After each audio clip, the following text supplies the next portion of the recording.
Good morning students. Electrochemistry हमने start की थी, तो इलेक्ट्रोलिसिस के बारे में पढ़ा था लास्ट टाइम पे।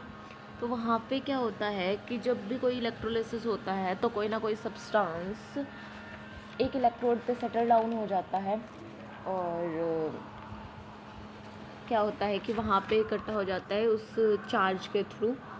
तो या तो कैथोड के ऊपर या फिर एनोड के ऊपर जमा हो जाता है।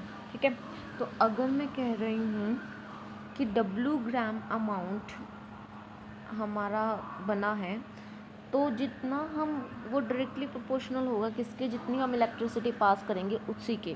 ठीक है, तो अगर मैं कंसीडर कर लूँ क्यों हमारी इलेक्ट्रिसिटी है कुलम्स की फॉर्म में, तो वो डायरेक्टली प्रोपोर्शनल होगी W के।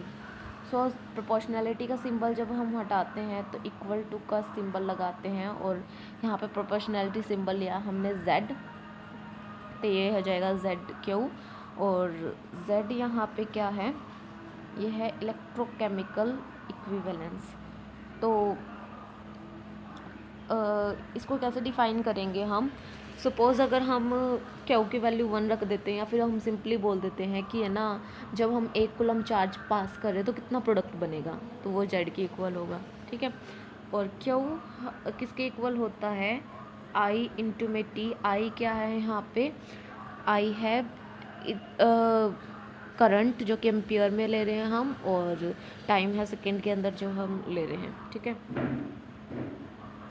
तो अब किसी भी प्रोडक्ट का निकाल सकते हैं, जैसे कि NaCl का हमने लास्ट में किया था। तो Na का हमें वहाँ पे फाइंड आउट करना है कि Na क्या करता है, सोडियम पॉजिटिव होता है और एक इलेक्ट्रॉन लेके वो बना लेता है Na। ठीक है, तो यहाँ पे अगर हमें इसकी वैल्यू निकालनी है तो कैसे करेंगे हम इसको। सपोज़ हम 1 मोल इलेक्ट्रॉन हमने दिया, तो हमें इतना 96500 कुलाम इतनी इलेक्ट्रिसिटी हमने पास की, तब जाके हमारा एक इलेक्ट्रॉन बना है। ठीक है, तो एटॉमिक वेट कितना होता है सोडियम का, दैट इज़ 23।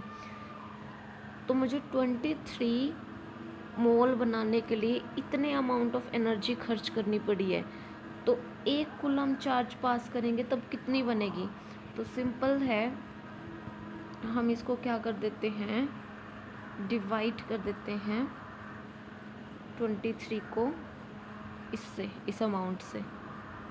ठीक है, तो यहाँ पे हम जो है Z की वैल्यू निकाल सकते हैं, इक्विवेलेंट इलेक्ट्रोकेमिकल इक्विवेलेंट निकाल सकते हैं। ठीक है, और ज़रूरी नहीं सोडियम का, यहाँ पे आप क्लोरीन का भी निकाल सकते हो, किसी का भी निकाल सकते हो। फॉर एग्ज़ाम्पल अगर मैं यूँ कह रही हूँ कि 10 एम्पियर आपने करंट पास किया है और 965 सेकेंड तक किया है, तो आप कैसे फाइंड आउट करोगे।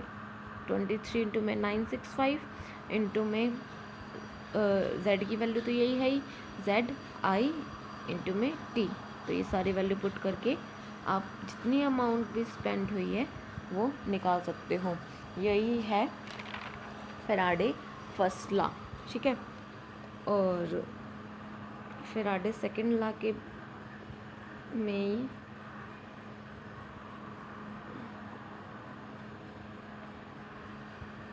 फैराडे सेकंड लॉ कहता है कि जो भी क्वांटिटी हम पास करते हैं, इलेक्ट्रिसिटी के पास करते हैं, तो इलेक्ट्रोलाइट जो भी कनेक्टेड हैं उनका वेट जो होगा सब्सटेंस का, वो कितना प्रोड्यूस होगा, उनके इलेक्ट्रोड के डायरेक्टली प्रोपोर्शनल होगा। जैसे कि अगर मैं 2 इलेक्ट्रोड बना लेती हूँ, यहाँ पे मैंने एक इलेक्ट्रोड लिया है कॉपर का, और दूसरा इलेक्ट्रोड ले लेते हैं हम सोडियम का। ठीक है, तो यहाँ पे इस लॉ ने क्या बताया कि W divided by W2 is equal to equivalent of weight divided by equivalent weight second. ठीक है, इस फॉर्मूले से हम निकाल सकते हैं कब, जब ये एक साथ कनेक्टेड हों, एक बैटरी के साथ कनेक्टेड हों। ठीक है, तो हमें अगर है ना, हमें फॉर एग्जांपल निकालना है सोडियम के लिए कि सोडियम कितना हमारा कितना बना है, तो हम इस फॉर्मूले के थ्रू निकाल सकते हैं। और ज़रूरी नहीं है कि हम 2 ही अगर गिवन इलेक्ट्रोड है तो 2 के लिए निकालेंगे, हम 3 के लिए भी निकाल सकते हैं साइमल्टेनियसली, 4-5 जितने भी हैं हम उसके अकॉर्डिंग निकाल सकते हैं। ठीक है, तो वही फॉर्मूला लगाते हैं हम, weight of copper divided by weight of sodium that is equal to equivalent weight of copper and equivalent weight of sodium. अब इक्विवेलेंट वेट कैसे निकालेंगे, जैसे कि कॉपर क्या करता है, 2 पॉजिटिव ले लेता है कॉपर और 2 इलेक्ट्रॉन्स लेके कॉपर बना लेता है। ठीक है, तो इसका इक्विवेलेंट वेट क्या हो जाएगा, मोलिकुलर वेट होता है इसका 63.5 डिवाइडेड बाय 2। अब यहाँ पे 2 क्यों लिया है, क्योंकि 2 इलेक्ट्रॉन्स यहाँ पे इन्वॉल्व हो रहे हैं। ठीक है, तो इसलिए हमने यहाँ पे 2 लिया है। और सोडियम के लिए भी सेम हम ऐसे ही निकाल सकते हैं। सोडियम के लिए क्या हो जाएगा, सोडियम 1 इलेक्ट्रॉन लेके